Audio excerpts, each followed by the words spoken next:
Hello students, आज हम देखेंगे स्टैंडर्ड 12 के चैप्टर 2 का टॉपिक नंबर 2.13 धारिता पर परावैद्युत का प्रभाव।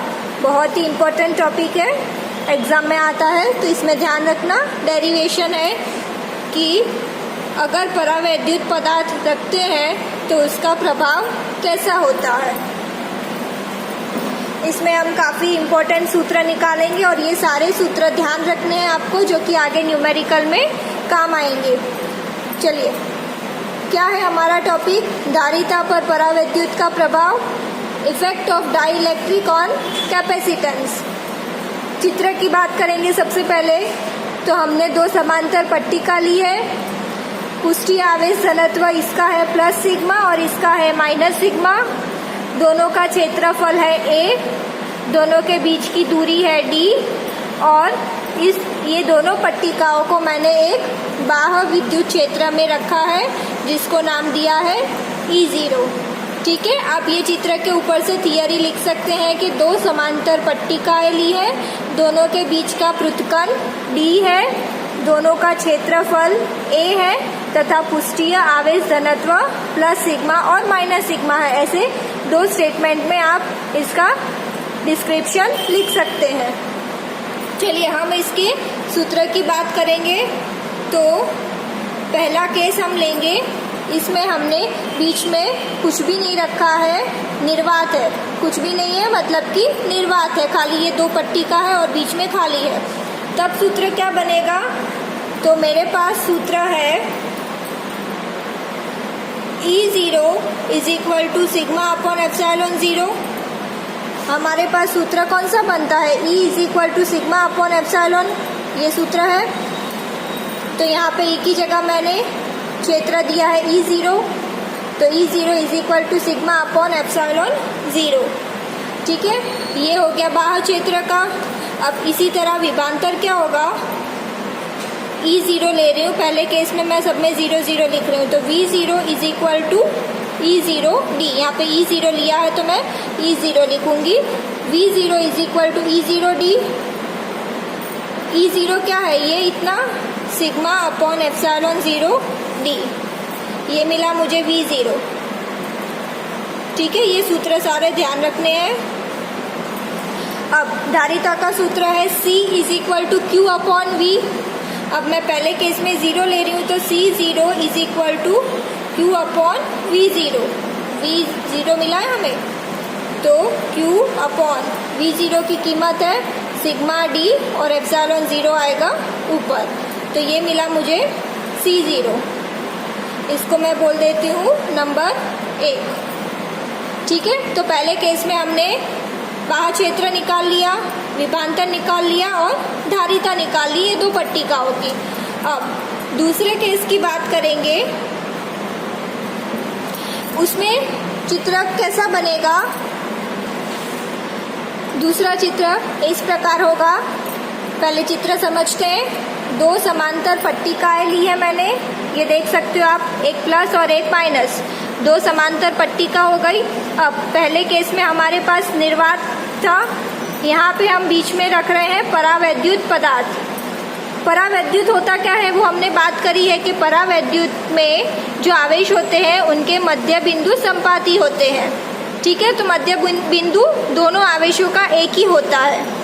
लेकिन जब हम परावैद्युत को इन दोनों पट्टिकाओं के बीच में रखते हैं और बाह्य क्षेत्र देते हैं, तब क्या होता है? जो मध्य बिंदु है दोनों आवेशों के अलग हो जाते हैं, दोनों आवेश अलग हो जाते हैं और एक द्विध्रुव बन जाता है। ठीक है, द्विध्रुव बनेगा तो उसका अरेंजमेंट कुछ इस प्रकार होगा कि प्लस की तरफ ये सारे माइनस आ जाएंगे और माइनस की तरफ सारे प्लस आ जाएंगे। देख सकते हो आप लोग, क्यों? क्योंकि प्लस माइनस को आकर्षित करता है और माइनस प्लस को आकर्षित करेगा। तो ये जो बाकी के बीच के बचे हैं वो सब क्या होंगे? एक दूसरे को कैंसल कर देंगे, इनका प्रभाव एक दूसरे को कैंसल करेगा। Plus minus cancel, plus minus cancel, इस तरह से ये जो बीच का है वो सब कैंसल हो जाएगा। सारे आवेश एक दूसरे के प्रभाव को कैंसल कर देंगे। ये पट्टी का प्लस की है और यहाँ माइनस बचेगा, और ये माइनस की पट्टी का है तो प्लस बचेगा। क्यों अंदर द्विध्रुव बना? क्योंकि जब हमने परावैद्युत पदार्थ को क्षेत्र में रखा तो जो उसके मध्य बिंदु पहले संपाती थे वो अलग हो गए और ये द्विध्रुव का रूप ले लिया उसने, और बीच में सारे आवेश एक दूसरे के प्रभाव को कैंसिल करते हैं। अब आप सोचोगे कि ये भी प्लस माइनस है, ये कैंसिल क्यों नहीं हो रहे? क्योंकि ये जो प्लस है वो पट्टिकाओं का आवेश है और माइनस है वो पदार्थ के आवेश है। तो ये दोनों अलग अलग वस्तुओं के आवेश है, इसलिए ये दोनों एक दूसरे को कैंसिल नहीं करेंगे। जबकि यहाँ पे देखिए पदार्थ के ही आवेश है, इसलिए ये कैंसिल हो रहे हैं। ठीक है, दोनों के बीच की दूरी हो गई d। ये हो गया पट्टिका प्लस वाली प्लस सिग्मा, माइनस वाली माइनस सिग्मा। अब ये जो मैंने पदार्थ रखा है इसका भी पुष्टि आवेश धनत्व होगा, तो ये इस साइड जो माइनस मिला है हमें तो उसको मैंने लिखा है माइनस सिग्मा पी से। ये सिग्मा है तो यहाँ पे मुझे कुछ और लिखना पड़ेगा, तो मैंने यहाँ पे पी लिखा है माइनस सिग्मा पी। पी मतलब होता है पोलराइजेशन। उसी तरह ये साइड पूरी प्लस मिल रही है तो ये लिखा है मैंने प्लस सिग्मा पी। ठीक है, अब हम इसके सूत्र निकालते हैं। तो सबसे पहले बाह्य क्षेत्र का सूत्र निकलेगा। यहाँ पे था सिग्मा अपॉन एप्सिलॉन 0, तो यहाँ पे भी नीचे क्या होगा एप्सिलॉन 0। यहाँ पे खाली सिग्मा था लेकिन यहाँ पे सिग्मा और सिग्मा पी दोनों है, तो यहाँ पे आएगा सिग्मा माइनस सिग्मा पी। ये ध्यान रखना, E is equal to sigma minus sigma P, sigma minus sigma P upon epsilon 0। ठीक है, अब हम विभांतर निकालेंगे। V is equal to E D. E क्या है मेरे पास? ये ऊपर वाला sigma minus sigma P upon epsilon 0 गुणा डी। ये हो गया। अब हम यहाँ पे बात करेंगे, परावैद्युत पदार्थ रखा है तो इसके स्थिरांक की बात करेंगे जो कि है K। K क्या है? परावैद्युत स्थिरांक, जिसका सूत्र बनेगा E0 अपॉन E। ये याद रखना, K is equal to E0 upon E। चलिए कीमत लिखते हैं सबकी। तो E0 की कीमत कितनी होगी? E0 हमें यहाँ से मिलेगा, सिग्मा अपॉन एप्सिलॉन 0 लिया है तो E0 की जगह आएगा सिग्मा अपॉन एप्सिलॉन 0 गुणा E की कीमत यहाँ पे है मेरे पास, तो सिग्मा माइनस सिग्मा पी और ऊपर आएगा एप्सिलॉन 0। ये कैंसिल हो गया तो K कितना मिल रहा है मुझे? Sigma upon sigma minus sigma P. अब मुझे अगर इसकी कीमत चाहिए तो इसको ऊपर ले जाऊंगी, K नीचे आएगा, sigma minus sigma P is equal to sigma upon K। ये कीमत मिली, इसको बोल देते हैं नंबर 2, इसको बोलेंगे नंबर 3। ठीक है, ये हो गया। अब मैं क्या करूँगी, ये कीमत को उठा के यहाँ पे रख दूंगी। सिग्मा माइनस सिग्मा पी कितना है? सिग्मा अपॉन के, तो सिग्मा अपॉन के यहाँ पे आ जाएगा इसकी जगह पे, तो क्या हो जाएगा?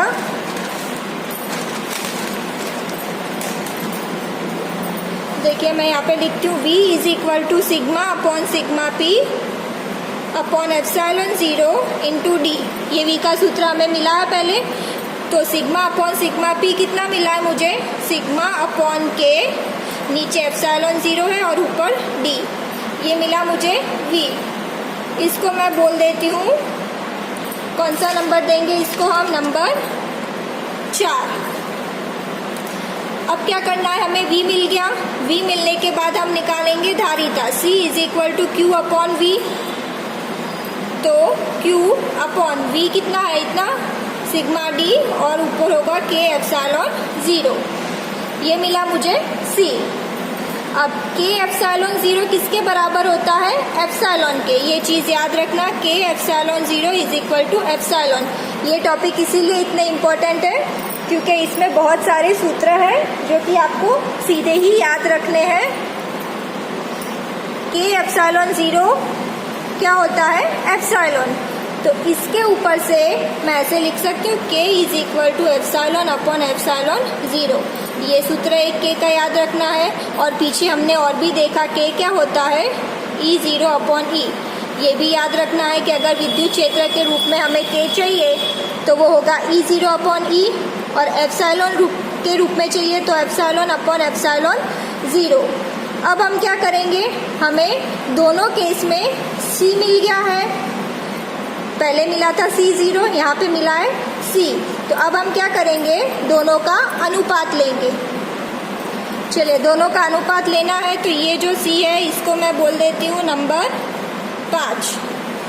ठीक है, तो समीकरण 5 और समीकरण C0 क्या है, 1। दोनों का अनुपात लेंगे तो C अपॉन C0 मिलेगा। तो C अपॉन C0, C की कीमत कितनी मिली मुझे, इतनी Q K epsilon 0 upon sigma D। और C0 की कीमत कितनी है, Q epsilon 0 upon sigma D। Q epsilon 0 ऊपर बचेगा सिग्मा D। ठीक है, तो यहाँ पे आप देख सकते हैं Q Q cancel, sigma cancel, D cancel, epsilon 0 बचा क्या, C upon C0 is equal to K। तो ये देखिए आपको K का तीसरा रूप मिला है धारिता के रूप में, C अपॉन C0। तो K के 3 सूत्र बन रहे हैं, K is equal to epsilon upon epsilon 0, K is equal to E0 upon E, और K is equal to C upon C0। ये बहुत ही इंपॉर्टेंट है, सारे न्यूमेरिकल में काम आएंगे तो याद रखने हैं। इसके ऊपर से हम लिख सकते हैं कि धारिता बराबर होता है K गुणा C0 के। ठीक है, मतलब कि धारिता किस पे निर्भर करता है, हमारे परावैद्युत पदार्थ के ऊपर निर्भर करता है। तो ये सूत्र आपको याद रखने हैं। और अगर आपको लगे K का हम कौन सा सूत्र उपयोग करेंगे, तो आपको प्रश्न में जिस तरह से पूछा है, जो चीज़ की आवश्यकता है, हम वही सूत्र उठाएंगे। मान लेते हैं क्षेत्र की बात करिए तो ये सूत्र उठाएंगे, धारिता की बात करिए तो ये लेंगे। तो आपको वो ध्यान से पढ़ना है, उसके ऊपर से आपको पता चलेगा कि कौन सा सूत्र लेना है। लेकिन आपको ये याद सारे सूत्र रखने हैं। पहला केस हमने लिया था निर्वात के लिए, दूसरा लिया है परावैद्युत पदार्थ के लिए।